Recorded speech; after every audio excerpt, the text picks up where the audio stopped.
게 보내었더라. 아멘. 오늘은 신앙적 유익과 경제적 유익이라는 제목으로 본문의 말씀을 살펴보겠습니다. 그리스도인답다라는 말이 있는데요. 그리스도인답게 산다는 것은 과연 우리에게 무엇을 의미하는 걸까요? 대단히 어려운 삶을 의미하는 것만은 분명합니다. 이 세상 속에 살면서 세상에 속하지 않은 삶을 살아야 하기 때문에 그리스도인으로 산다는 것은 정말 너무 어려운 이야기입니다. 이 말은 이 세상 나라의 현실들을 간과하거나 무시하고 배척하는 삶이 아니라 적극적으로 이 세상 나라를 섬기되 물들지 않는 것을 말하기 때문일 것입니다. 바울이 로마서 12장 1절과 2절을 기록하면서 너희 몸을 하나님이 기뻐하시는 거룩한 산 제물로 드리라. 이는 너희가 드릴 영적인 예배니라 라고 말씀하고 2절에 이렇게 이어가고 있죠. 너희는 이 세대를 본받지 말라. 그리고 분별하도록 하라 라고 표현하고 있습니다. 다시 말해서 예배에 대한 부분들을 설명하면서 이어지는 것이 삶의 윤리적인 목적과 방향성을 잃지 말라는 이야기일 것입니다. 통합적으로 이해해 보면 예수님을 믿고 살아가는 그리스도인의 삶은 전체가 다 예배라고 하는 것입니다. 우리가 모여서 예배를 드리는 것은 공적인 예배라고 표현하고 나가서 예배를 드리는 것은 삶의 예배라고 표현하는 겁니다. 예배를 중심으로 하여 우리의 인생과 삶이 펼쳐지기 때문에 거룩한 산 제물로 드리는 삶은 반드시 우리의 삶의 실천적인 부분까지도 포함하고 있다는 사실을 말씀을 하고 있는 것입니다. 그 대표적인 핵심이 우리가 이 세상 안에 살면서 이 세상을 본받지 않는 것입니다. 그렇죠? 이 세상을 본받으며 사는 게 아니라 세상 속에 적극적으로 삶을 살아가되 이 세상 속에는 본받을 것이 없다라고 하는 사실을 분명히 인식하며 살아가는 것이죠. 그러기 위해서는 세상을 면밀히 살펴야 될 지혜가 필요합니다. 깊은 지혜가 우리에게 있어야겠죠. 동일한 모습으로 세상에서 살고 있지만 이 세대를 본받지 않는 모습으로 서야 하기 때문에 우리는 매 순간이 쉽지가 않습니다. 우리는 그리스도인으로 선택해야 되고 그리스도인으로서 판단해야 하며 그리스도인으로서 결정해야 하고 그리스도인으로서 해석해내야 합니다. 우리의 지성과 정서와 의지를 사용해서 조금 보다 선하고 보다 하나님께 기쁨이 되며 보다 온전한 길을 선택하며 찾아갈 수 있는 그런 삶을 사는 것입니다. 예수 그리스도를 믿는다는 것은 답을 다 갖고 사는 것이지만 우리 인생 속에 만나게 되는 복잡다단한 수많은 문제들 속에는 우리가 다 답을 찾을 수는 없습니다. 그리스도라는 답, 아주 인생 속에 분명한 답을 우리 마음에 새기고 어떻게 보면 답을 찾아가는 인생의 여정을 사는 것이 그리스도인의 삶이라고 볼 수가 있습니다. 그렇기 때문에 이것이 하나님이 보시기에 보다 선하고 온전한 선택이 될 수 있을까? 날마다 고민하며 살 수밖에 없는 것이죠. 이렇듯 그리스도인으로서 세상을 산다는 것은 대단히 지혜롭지 않으면 안 됩니다. 그래서 예수님은 세상 속의 제자들을 보내시면서 마태복음 10장 16절에 이렇게 말씀하셨죠. 보라 내가 너희를 보냄이 양을 이리 가운데 보냄과 같다. 너희는 뱀같이 지혜롭고 비둘기같이 순결하라. 예수님께서 제자들을 세상에 보내실 때 하신 말씀인데 마치 오늘날 우리 성도들에게 하신 말씀과 같습니다. 성도들을 세상에 보내시는데 양을 이리 가운데 보내는 것과 같다는 말입니다. 그러니까 여러분들 세상에 사는 거는 이리 속에 사는 것과 같은 겁니다. 그러니까 그리스도인들이 세상 속에 들어가면 이리때 속에서 삶을 살아가고 또 나 자신을 지키며 살아가는 것밖에는 우리가 분명하게 그런 인식을 갖고 살아갈 수밖에 없다는 것이죠. 그리스도인들에게 세상은 이리와 같은 곳입니다. 친구가 될 수가 없는 것이죠. 기본적으로 세상은 하나님을 대적하는 곳이고 기본적으로 세상은 자기 자신이 주인이 되는 곳입니다. 우리는 그곳에서 살아남아야 되고 또 살아가야 합니다. 물론 하나님께서 동행하시고 지켜주시겠다고 하셨지만 성경에 무한히 많은 말씀들이 우리가 견고하게 서야 할 필요성도 강조하고 있다는 것이죠. 그래서 뱀같이 지혜롭고 비둘기같이 순결하라고 말씀하고 있습니다.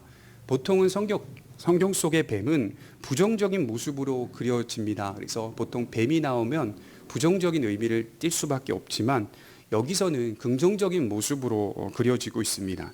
이 뱀처럼 지혜롭다라고 하는 말의 원문의 의미는 간교하다라는 뜻입니다. 간교하다. 누가 간교하게 살아야 된다는 말입니까? 그리스도인이요. 간교하게 살아야 된다. 그런데 이후 비둘기같이 순결하라는 말씀이 나오기 때문에 이 간교하다는 의미는 부정적인 의미일 수는 없습니다. 비둘기같이 순결하라는 말은 원문상 섞이지 않는다, 깨끗하다, 정결하다라는 뜻을 갖고 있습니다. 그러니까 이렇게 우리가 이렇게 묶어서 생각해 볼 수 있을 거예요. 간교하되 악한 의도 없이 간교하며 사는 것, 간교하게 살되 악한 의도가 보이지 않는 것, 이것이 그리스도인의 삶입니다. 사실은 서로 상충되는 단어입니다. 서로 이렇게 조화가 안 되는 단어이지만 꼭 성경은 이렇게 조화가 안 되는 단어들을 그 안에 집어넣었다는 것이죠. 조화가 안 되지만 복음 안에서 조화를 충분히 이룰 수 있는 그런 어려운 단어들을 한데에 묶어놓는 경우들이 많습니다. 세상에서 간교하다면 분명히 죄와 관련이 돼 있고, 세상에서 간교하다면 내 이익을 위해서 속이는 것과 거짓말하는 것을 의미합니다. 그러나 그리스도인들의 간교함은 죄와는 거리를 두면서 간교합니다. 그 의도는 내 이익을 위해서가 아니라 하나님과 세상을 섬기기 위한 것임을 기억해야 할 것이죠. 예를 들어서 한 사건을 한번 생각해 볼까요? 출애굽기 1장에 보면 애굽왕 바로가 등장하죠. 그는 히브리 민족이 계속해서 번성해 가는 것을 두려워하기 시작합니다. 그리하여 히브리 산파를 불러서 너희들 딸이 나오거든, 너희 민족 중에 딸이 나오거든 살려주고 아들이 나오면 죽이라고 명령합니다. 그래서 원문을 보면요, 이상하네, 본문을 보니까 좀 특이하네, 좀 잘 안 맞는 것 같네, 이런 느낌을 받을 수도 있지만 바로가 그런 명령을 내릴 때는 은밀하게 죽이라는 얘기입니다. 공개적으로 죽이지 말라는 거예요. 이미 태어난 아들이면 죽일 수가 없잖아요. 그러니까 은밀하게 볼 때의 산파가 이것이 아들인지 딸인지를 미리 구분하여서 아들과 같으면 죽이라, 이렇게 이제 명령을 하고 있다는 것이죠. 그러나 산파들이 애굽왕 바로보다 하나님을 두려워하여 왕의 명령을 어기고 남자 아기들을 살려주게 되는 사건이 나옵니다. 그때 출애굽기 1장 17절에 이렇게 기록하고 있어요. 그러나 산파들이 하나님을 두려워하여 애굽 왕의 명령을 어기고 남자 아기들을 살린지라 애굽 왕이 산파를 불러 그들에게 이르되 너희가 어찌하여 이같이 남자 아기들을 살렸느냐?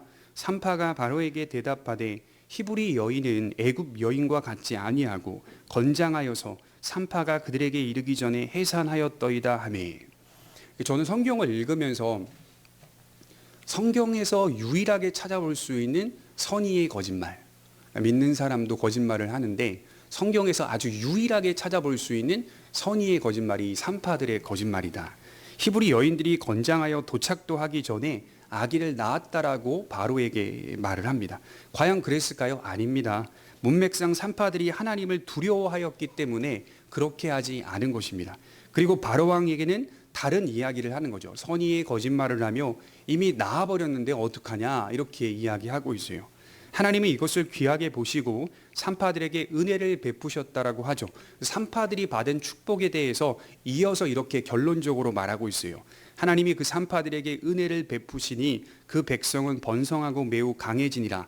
그 산파들은 하나님을 경외하였으므로 하나님이 그들의 집안을 흥왕하게 하신지라. 산파들이 받은 축복까지도 기록해 놓고 있습니다. 이 뱀같이 지혜롭고 비둘기같이 순결하다는 것이 이와 같습니다. 간교하되 악한 의도가 없습니다. 그것이 왕의 명령이라도 하나님 앞에서 옳지 않다면 지혜롭게 해결해 갈 방법을 찾고 때로는 결단해야 되고 때로는 핍박을 감수해야 합니다. 가장 중요한 것은 우리 모두가 하나님의 언약 백성이라는 사실이죠. 하나님의 나라된 백성으로서 이 세상 속에 얼마간 놓여 있다는 사실을 잊지 않고 살아가는 것이죠. 저와 여러분들은 이 세상 속에 얼마간 놓여 있는 존재일 뿐입니다. 얼마간 놓여 있는 거예요. 역대상에 보면 29장 15절에 다윗은 하나님께 감사의 기도를 드리면서 이렇게 말하고 있어요. 세상에 있는 날이 그림자 같으니 우리가 나그네와 거류민들입니다. 이렇게 기도하고 있어요. 우리가 삶을 살아가면서 누리는 부와 명예, 지금 다윗이 감사의 기도를 드렸던 그 근본적인 이유 중에 하나가 갑자기 이스라엘이라는 나라가 통일이 되고 부강해지기 시작했던 거예요. 엄청난 축복을 받고 모든 열방 중에 높임을 받게 됩니다. 그때 다윗이 하나님께 감사했던 기도의 내용은 참으로 의미심장합니다. 우리의 날이 그림자와 같으니 우리는 나그네와 거류민들일 뿐입니다. 이 기도예요. 그렇게 많은 것을 누리고 있는 이스라엘의 부강함 앞에서 다윗이 하나님 앞에 드린 기도는 그래봤자 우리는 나그네와 거류민들입니다 라고 말을 하고 있는 겁니다. 그러니까 여러분들이 많은 것을 누리고 많은 축복을 받아도 그래봤자 여러분들은 이 세상 속에 얼마간 놓여 있는 겁니다. 얼마간. 그 사실을 기억해야 돼요. 물들지 않으면서 세상을 물들여 가야 할 책임이 있는 그리스도인들이라고 말할 수가 있죠.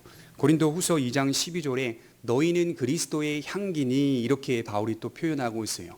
우리 모두는 그리스도의 향기로서 인생을 살아가야 할 책임이 있는 자들입니다. 작년에 돌아가셨죠. 영국의 성공회에서 귀하게 쓰임받았던 제임스 패커라고 하는 신학자, 제임스 패커가 이런 말을 했어요. 존재는 행위의 근거가 된다. 이렇게 말을 했거든요. 존재는 행위의 근거가 된다. 그러니까 행위가 존재를 만드는 것이 아니라 존재가 행위를 만들어낸다라고 표현을 했습니다. 그리스도인이 누구냐? 라고 누군가가 패커에게 질문을 했을 때 패커는 존재는 행위의 근거가 된다. 이렇게 대답을 했다고 합니다. 여러분들의 존재가 누구냐 이 말이에요. 우리의 존재가 무엇이냐 이 말이죠. 우리의 존재의 본질은 지금 무엇인가? 라고 물어봤을 때 우리의 존재가 우리의 행위를 만들어낸다는 것은 분명한 사실인 것입니다. 세상을 물들지 않으면서 세상을 물들어 가야 할 그리스도인인 것이죠. 그러니 얼마나 깊은 지혜가 있어야 하는지 모릅니다. 그리고 또 하나의 사건을 생각해 보면 마태복음 17장 24절에 보면 예수님께 찾아온 이 세금쟁이가 있었는데 예수님을 향하여 이렇게 질문하죠. 너희 선생은 왜 성전세를 내지 않느냐라고 물어봐요. 그때 예수님은 그 이야기를 다 듣고 나서 베드로에게 이렇게 말씀하십니다. 예수께서 먼저 이르시되 시몬아 내 생각은 어떠하냐? 세상 임금들이 누구에게 관세와 국세를 받느냐? 자기 아들에게냐 타인에게냐? 베드로가 이르되 타인에게입니다. 예수께서 이르시되 그렇다면 아들들은 세를 면하리라. 그러나 우리가 그들이 실족하지 않게 하기 위하여 내가 바다에 가서 낚시를 던져 먼저 오르는 고기를 가져 입을 열면 돈 한 세겔을 얻을 것이니 가져다가 나와 너를 위하여 주라 하시니라. 기록적으로 보게 되면 하나님께서는 온 세상의 왕이고 주님은 하나님의 아들이시기 때문에 사실은 세금을 낼 필요가 없다는 말입니다. 그럼에도 불구하고 27절에 그들이 실족하지 않게 하기 위하여 걸려 넘어지지 않게 하기 위하여 성전세를 내겠다 이렇게 예수님이 말씀을 하는 거죠. 예수님은 자신과 베드로의 세금을 내십니다. 그리스도인들은 하나님께서 온 우주 만물의 창조자이시고 왕이심을 믿습니다. 모든 것이 사실은 그분의 것임을 믿습니다.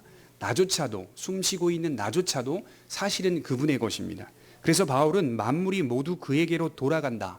만물이 그에게서 나오고 그로 말미암고 그에게로 돌아간다. 로마서 11장 36절에 그렇게 기록하고 있죠.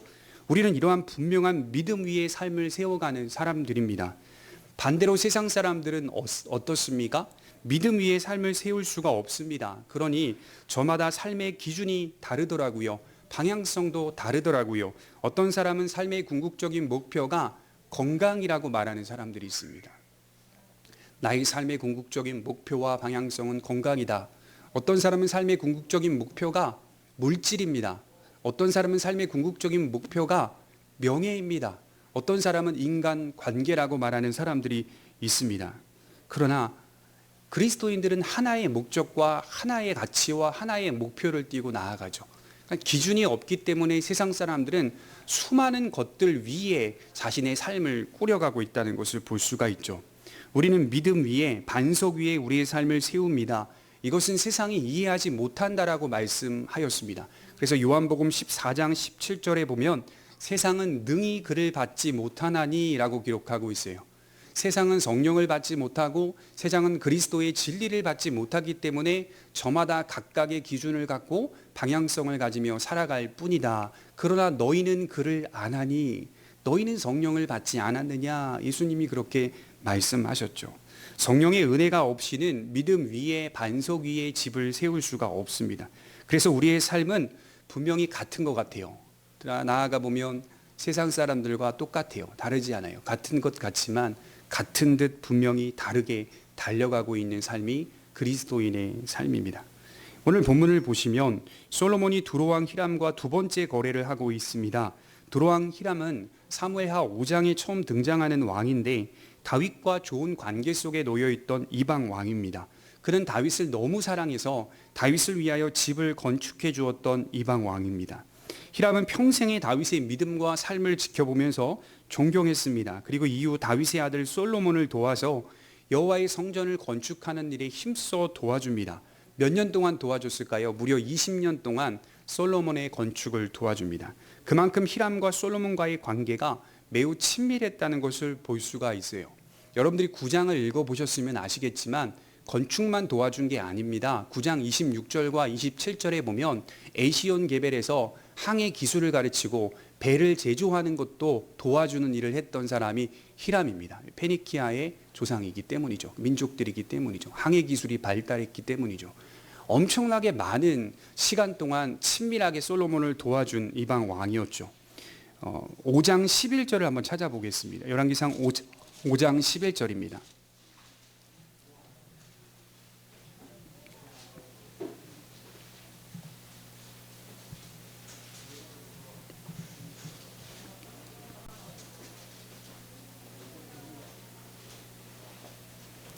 (11절) (12절에) 보시면 솔로몬이 히람에게 그의 궁정의 음식물로 밀 2만 고루와 맑은 기름 20고루를 주고 해마다 그와 같이 주었더라. 여호와께서 그의 말씀대로 솔로몬에게 지혜를 주신 고로 히람과 솔로몬이 친목하여 두 사람이 함께 약조를 맺었더라. 성전을 건축하는 동안 솔로몬은 히람에게 음식을 지원했고 히람은 원자재와 기술공들을 지원했다. 두로는 곡식이 부족한 나라였기 때문에 이스라엘로부터 받는 음식물들을 귀하게 여겼던 것 같아요. 두로는 농사를 짓기 힘든 나라라고 말할 수가 있습니다. 반면에 자원은 풍족한 나라였습니다. 서로 동등한 관계 속에서 1차 거래가 이루어지고 있었던 겁니다.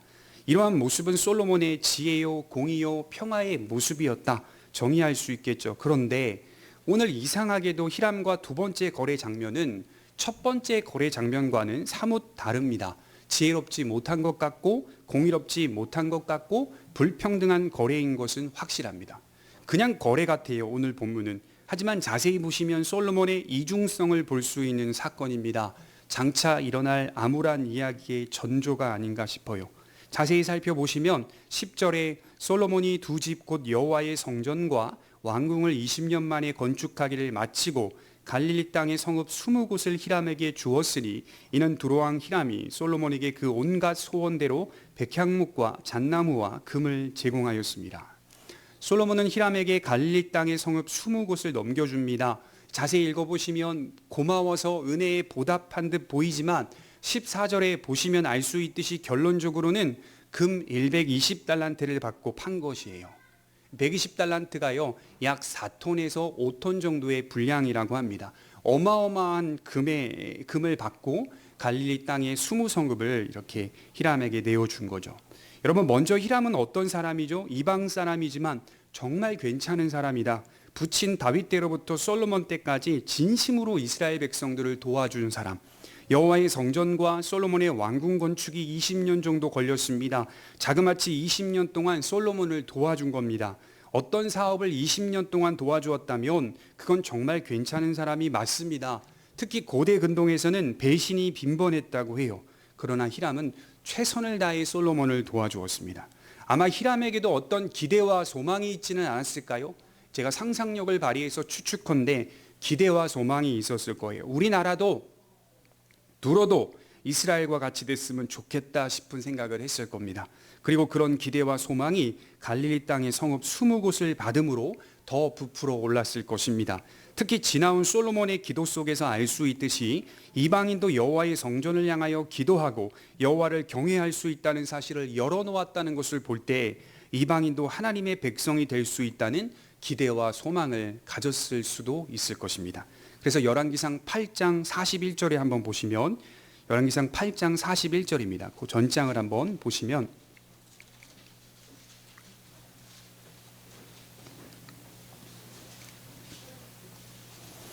솔로몬의 기도 속에 이런 내용이 담겨 있죠. 8장 41절입니다. 또 주의 백성 이스라엘에 속하지 아니한 자 곧 주의 이름을 위하여 먼 지방에서 온 이방인이라도 그들이 주의 크신 이름과 주의 능한 손과 주의 펴신 팔의 소문을 듣고 와서 이 성전을 향하여 기도하거든 주는 계신 곳 하늘에서 들으시고 이방인이 주께 부르짖는 대로 이루사 땅의 만민이 주의 이름을 알고 주의 백성 이스라엘처럼 경외하게 하옵시오며 또 내가 건축한 이 성전을 주의 이름으로 일컫는 줄을 알게 하옵소서. 솔로몬의 기도 속에 뭐가 담겨 있습니까? 이방인들도 주를 경외할 수 있고 주께 기도할 때의 응답을 받을 수 있다는 사실을 열어놓고 있다는 거죠. 그러니 두루왕 히람이 부푼 기대를 가지지 않았을까요? 히람도 이처럼 하나님에 대한 기대와 소망, 자신의 나라가 참된 평안 속에 있기를 바랬을 것입니다. 나아가 곡식이 풍부하지 못한 나라였기 때문에 이스라엘 땅을 어둠으로 농사를 짓는 것에 대한 기대를 가졌을 수도 있습니다. 히람은 이스라엘의 맛있는 음식들을 공급받았고 맛보았습니다. 이제 갈릴리 땅의 성읍 20곳을 통하여 곡식을 공급받는 것에 대한 기대를 가졌을 수도 있습니다. 이제는 우리의 땅도 농사를 지을 수 있는 좋은 땅을 가졌다라고 생각할 수도 있습니다. 그러나 이내 두루왕 히람은 실망하게 되죠. 12절 말씀 한번 보겠습니다. 9장 12절입니다.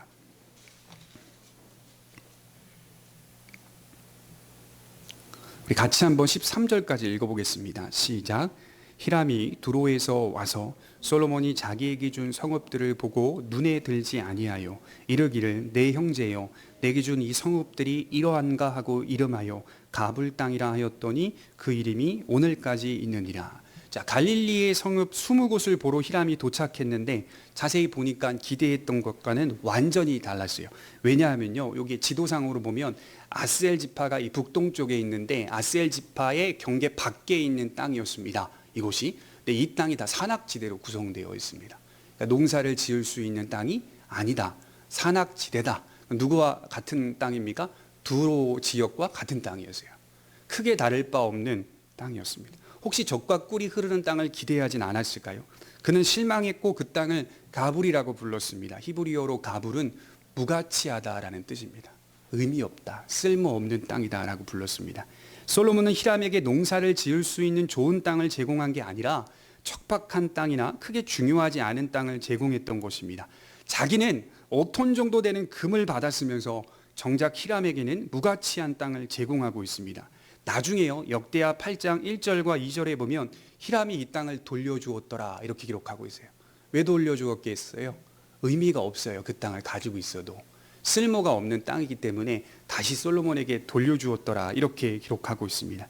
또한 히람은 13절 상반절에 그 땅을 본 후에 내 형제여 내게 준 이 성읍들이 이러한가 라고 묻고 있습니다. 어떻게 나에게 이런 대접을 할 수 있습니까? 라고 하는 실망스러운 질문입니다. 나와 너는 어떤 사이인데, 나와 너는 어떤 관계인데 이럴 수 있습니까? 라는 것이에요. 그만큼 친밀한 관계였다는 것은 분명합니다. 20년이라는 시간 동안 협력했다면 솔로몬과 히람 사이에는 신의가 있지 않았을까요? 있겠죠. 믿음이 있었겠죠. 의리가 있었겠죠.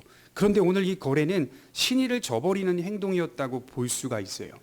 우리 앞서 살펴보았듯이 1차 첫 번째 거래, 열왕기상 5장 11절에 기록된 첫 번째 거래는 솔로몬의 지혜와 솔로몬의 공의와 솔로몬의 평화를 볼 수 있는 거래였다면 오늘 두 번째 거래는 불평등 거래, 지혜도 없고 공의도 없고 평화도 찾아볼 수 없는 잘못된 거래였습니다.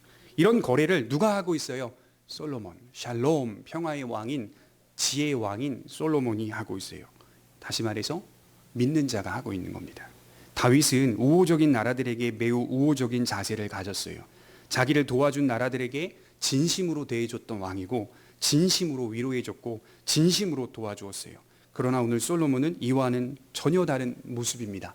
진심보다는 자신의 경제적 이익을 위해서 이런 거래를 시도한 것으로 보이죠.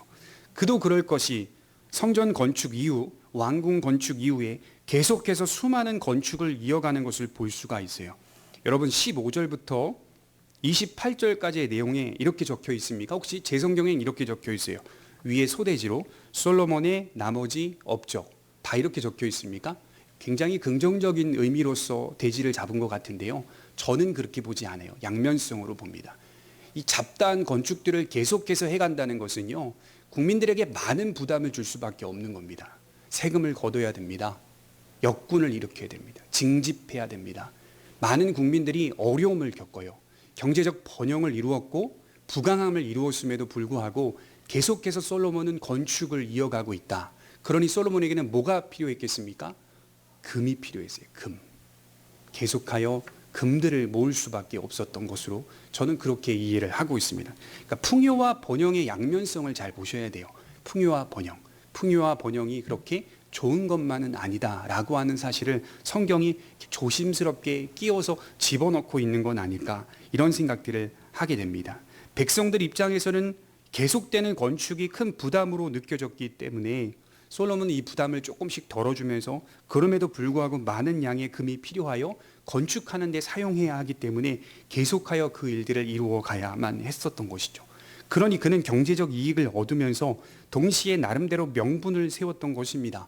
하지만 그렇게 함으로써 그리스도의 나라가 무엇인지, 하나님 나라가 무엇인지, 그 성격이 무엇인지를 이방인들은 보지 못하게 되는 결론이 생기게 됩니다. 여러분, 우리가 생각해 볼 수 있는 건 때론 하나님의 백성들이 세상 사람들보다 못한 선택과 결정과 판단을 하는 경우들이 많이 있습니다. 그러니까 세상 사람들은 그렇다 칠 수 있는데 하나님의 백성들이 세상 사람들보다 더 모진 거래를 하고 더 모질게 선택하고 더 모질게 판단할 때가 얼마나 많은지 모릅니다. 물론 훌륭한 그리스도인들의 모습도 있어요. 충분히 여유를 갖고 거래하며 충분히 여유를 갖고 판단하며 선택하고 그 입장을 이해할 수 있는 상황임에도 불구하고 인색한 그리스도인들이 얼마나 많은지 몰라요. 더 모질게 대하는 성도들이 얼마나 많은지 몰라요. 하늘에 소망을 두고 산다고 하였으면서도 경제적 이익만 된다면 무엇이든지 하는 그런 성도들을 많이 본 적이 있습니다. 물론 저도 그 범주 안에 속한 사람으로 살아왔고요. 우리들도 때론 이렇게 하나님의 백성이지만 세상 사람들보다 모진 행동과 모진 선택과 모진 결정들을 하며 살 때가 얼마나 많은지 몰라요. 그리스도인들은 인간관계를 진심으로 대할 줄 알아야 합니다. 단지 이 본문의 사건이 인간관계를 세워가는 원리를 말하는 게 아니라 우리가 그렇게 함으로써, 덕스럽지 못한 행동을 함으로써 저들이 하나님의 나라의 성격이 무엇인지를 알지 못하게 된다는 겁니다. 나아가 하나님의 영광을 가리고 하나님의 복음을 막는 일이 될 수도 있습니다. 왜 솔로몬은 이러한 거래와 행동들을 했을까요? 그것은 지나친 자국의 경제적 이익 때문이었습니다. 어떤 면에서 인간이 살아가는데 기본적으로 방식이 하나 있는데 바로 이익을 추구하는 겁니다. 자기의 삶을 자신이 책임져야 한다는 보편적 삶의 원칙이 있기 때문에 저마다 안정적인 삶을 세워가려고 책임 있게 살아갑니다. 하나님께서 아담과 하와를 창조하시고 생육하고 번성하며 땅에 충만하라, 땅을 다스리라, 땅을 정복하라고 하셨습니다. 이것은 아담과 하와가 타락하기 이전에 주어진 명령이었습니다. 그러니 결론을 내릴 수 있죠. 노동은 타락 이전에도 있었습니다. 노동은 죄에 대한 결과가 아니에요. 지금 고통받는 노동이 죄에 대한 결과이지 실제 우리가 타락하지 않았다면 그전에도 노동은 있었어요. 그러나 그 노동은 기쁨의 노동이었다, 이렇게 표현할 수 있겠죠. 노동을 통하여 자신과 그가 속한 가정을 지켜내는 건 창조의 원리이며 창조의 방향입니다. 그래서 신앙을 자폭적인 신앙으로 이해하는 분들이 얼마나 많은지 몰라요. 신앙생활 잘하는 사람은 다 내어주는 사람이다. 가정을 다 포기하고 가정의 재산을 다 포기하고 다 내어주는 사람이 신앙생활 잘하는 사람이다. 물론 귀하고 복된 일입니다만 사실 삶의 보편적인 창조의 원리는 그렇지 않습니다. 하나님이 모든 사람을 창조하시고 세상을 건전하게 운영해 가시는 데 있어서 보편적인 원리는 우리의 삶을 지켜내면서 자비를 베푸는 겁니다. 그러니까 우리의 삶을 지켜내면서 자비를 베푸는 기독교 신앙의 기본적인 자세를 가르치고 있는 겁니다. 다 내어주는 신앙의 모습은 특별한 상황과 특별한 사명을 가진 자들에게 있는 특수한 사건이고 특수한 일입니다. 그렇게 하여서 우리 사회가 원만하게, 모두가 원만하게 이루어져 가도록 하나님이 그렇게 창조하신 겁니다. 그런데 오늘 이야기에서는 두 가지의 문제점이 보여요. 하나는 솔로몬은 지금 충분히 자비를 베풀 수 있는 상황이었다는 거예요. 또 하나는 공평한 거래를 진행하고 있지 않았다는 말입니다. 어떻게 보면 세상 사람들이 볼 때 솔로몬의 이런 거래는 지혜롭다라고 말할 수 있는 거래입니다. 왜 그렇죠? 많은 양의 금을 받으면서 크게 의미 없는 땅을 내어줌으로 자기는 큰 손해 없이 이익을 보는 거래이기 때문입니다. 사실은 자본주의 사회에서는 지금 이런 거래 방식이 사실 가장 지혜로운 거래 방식이라고 높이 평가받을 수도 있습니다. 그러나 성경은 이를 지혜라고 규정하지 않고 악이라고 규정합니다. 히브리어로 라가 악이라는 말이거든요. 이런 거래는 악이라고 표현해요. 하나님의 백성답지 않은 모습으로 규정하고 있습니다. 그래서 우리가 삶 가운데 갖추어야 할 대표적인 덕목이 있는데 그것은 바로 자비와 공의입니다. 공평한 거래, 자비를 베풀 수 있는 넉넉한 자세. 이익이 필요 없다는 게 아니에요. 이익을 추구하며 사는 건 인간의 마땅한 삶의 방향이고 또 규칙이지만 그 이익 속에 자비와 공의가 균형 있게 들어가 있는지를 항상 우리 자신이 반성해야 합니다. 그리고 우리가 또 한 가지 생각해 볼 수 있는 교훈은 아무리 척박한 땅이라도 약속의 땅을 넘겨야 했는가? 쓸모없는 땅이라도 과연 약속의 땅을 넘겨야 했는가? 약속의 땅을 파는 것이 경제적 이익이 된다 하더라도 그 땅은 여호와의 기업이기 때문에 땅을 파는 것은 있을 수 없는 일입니다. 지도상으로 보면 아셀 지파 땅 밖에 있는 구조가 산악지대의 구조였기 때문에 사실은 크게 의미가 없는 땅일 수도 있어요. 한편으로 그 땅은 경계 바뀌기 때문에 솔로몬 입장에서는 괜찮을 것이라고 생각했을 수도 있어요. 척박한 땅, 산악지대이기 때문에 그게 무슨 약속의 땅이 되냐라고 생각했을 수도 있어요. 그렇다 하더라도 그 땅 역시 약속의 땅 안에 포함된 것입니다. 그러니까 무엇이 기준인가라는 점을 보게 돼요. 우리의 선택과 판단과 결정이 과연 신앙의 유익을 위한 것인가 아니면 경제적 유익을 위한 것인가. 우리는 이 두 사이에 늘 갈등합니다. 여러분 끊이지 않는 갈등들을 하셔야 돼요. 그래서 기독교는요 계속 신자들에게 고민하게 만드는 역할을 해줘야 되는 거예요. 진리가 성도들에게 고민을 계속 만드는 거예요. 숙제를 만들어주는 거예요. 그래요 제가 서론에 말씀을 드렸듯이 보다 선하게, 보다 하나님께 기쁨이 되며 보다 온전한 길을 찾아가도록 도와주는 것이 기독교 진리의 방편입니다. 만일 우리가 경제적 유익을 신앙의 유익보다 앞세우게 되면 경제적 유익을 위해서라면 무엇이든지 할 수 있는 사람이 되는 겁니다. 우리 삶 속에 이런 고민이 들 때가 많아요.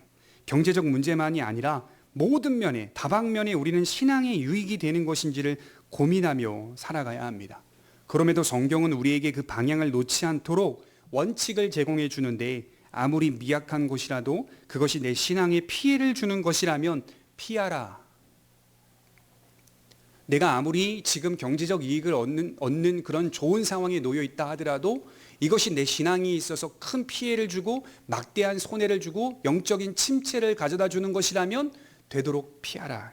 그 선택을 하지 말도록 요구하는 것이 성경의 가르침입니다. 그렇기 때문에 때로는 하나님의 약속을 바라보며 때로는 손해를 감수하고 때로는 피해를 보게 되는 것이죠. 그리해야만 할 때가 있어요. 어떤 것을 지키기 위해서 어떤 것을 포기하는 것은 당연합니다. 둘 다 지킬 수 있다고 여기는 건 성경은 오만이라고 표현하고 있어요. 누가복음 16장 13절에 예수님이 이렇게 말씀하셨죠. 집 하인이 두 주인을 섬길 수 없나니 혹 이를 미워하고 저를 사랑하거나 혹 이를 중히 여기고 저를 경히 여길 것임이니라. 너희가 하나님과 재물을 겸하여 섬길 수 없느니라. 그러니까 우리가 신앙생활을 하면서 이 문제에 봉착되는 경험을 하셔야 되는 거예요. 두 주인을 섬길 수 없다는 이 상황에 봉착되는, 내가 직접 경험하는 일들이 있어야 되는 거예요. 하나를 소중하게 여김으로 하나를 소중하게 여기지 않는 태도가 있어야 되는 거예요. 하나를 중요하게 여기면 하나를 가볍게 보는 태도가 있어야 되는 거예요. 이것도 중요하고 이것도 중요하다라는 태도는 옳지 않다는 거예요. 이런 신앙의 경험들이 차곡차곡 쌓여가면서 기독교의 진리와 그리스도인의 삶의 모습이 어떠해야 하는지를 스스로 점검하고 자기 점검, 자기를 반성하며 살아가면서 믿음 안에 성숙해 간다는 것을 말씀을 드리는 겁니다. 다양한 삶의 현실 속에서 하나님이 주신 약속을 지키면서 이 모든 삶의 문제들을 해석하고 풀어내며 사는 것이 그리스도인들의 관점입니다. 저들이 가볍게 여기는 것을 우리는 소중히 여길 줄 알아야 하고, 저들이 중요하게 여기는 것을 우리는 가볍게 여길 줄 아는 지혜로운 사람들이 되어야 합니다. 결론을 좀 맺으려고 해요. 우리는 할 수만 있다면 하나님께서 주신 약속의 땅을 넘기지 않으면서 모든 것을 헤쳐나가야 되고 모든 것을 이루어 가야 합니다. 그래서 굉장히 어렵습니다. 이것이 신앙의 유익이 되는가라는 점을 먼저 살피는 것이 하나님의 백성들의 관점이기 때문입니다. 여호와께서 주신 약속의 땅이 척박한 땅이라 하더라도 그것이 가장 귀한 땅으로 보여지는 영적인 안목이 있는 성도들이 되셨으면 좋겠어요. 여러분, 이 복음이라는 단어가요, 원래 교회 안에서 시작된 단어가 아니잖아요. 우리가 다 그렇게 배웠잖아요. 원래 이 유앙겔리온이라는 단어는 로마가 쓰는 단어였어요. 그래서 로마의 전쟁 가운데 승리가 이루어진다. 그러면 이제 병사들이 말을 타고 장군이 말을 타고 본부로 뛰쳐 들어오면서 유앙겔리온을 외칩니다. 기쁜 소식. 로마가 또다시 다른 나라를 정복했다. 전쟁에 승리했다. 자, 로마가 쓰는 복음이 있었어요. 로마가 쓰는 복음도 기독교가 쓰는 복음이라는 단어와 같았죠. 의미는 다르긴 했지만. 그래서 로마의 많은 백성들도 유앙겔리온이라는 단어를 계속 썼다고 합니다. 근데 그들이 쓰는 유앙겔리온 복음이라는 단어 속에는 평화, 번영, 영광, 명예, 높아짐이라는 뜻으로 그 단어를 썼습니다. 그거 외에는 없어요. 그들이 생각하는 복음은 높아져야만 하는 거예요. 영광스러워야만 하는 거예요. 명예로워야만 하는 거예요. 그런데 교회 안에 이 단어를 많은 사도들이 끌어왔습니다. 진짜 복음이 뭐냐? 유앙겔리온이 뭐냐? 복음도 로마가 흔히 말하는 영광과 명예와 평화와 번영이 있다. 물론 개념은 조금 다릅니다. 있지만 복음이라는 단어의 의미 속에는 낮아짐, 죽음, 고난, 애통이 있다. 이 두 가지가 같이 있다. 이게 바로 복음이다. 그래서 그리스도인들이 삶 가운데 추구해야 하는 게 복음이잖아요. 우리가 원하는 복음은 뭡니까? 오늘도 내가 로마의 복음을 원하십니까? 절대 그럴 수 없습니다.